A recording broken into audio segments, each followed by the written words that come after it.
What is up everyone? Welcome back to our YouTube channel. So for today's video, I'm going to teach you how you can easily check penalty points on your driver's license in UK. So all you have to do is visit gov.uk's website. Then in the search bar, just start typing driver's license.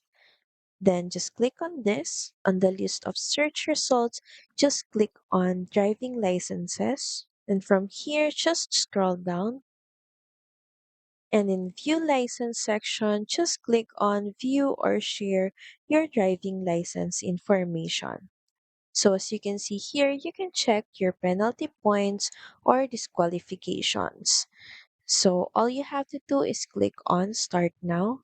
Just enter your driving license number. This is how it should look like. And next is just enter your national insurance number.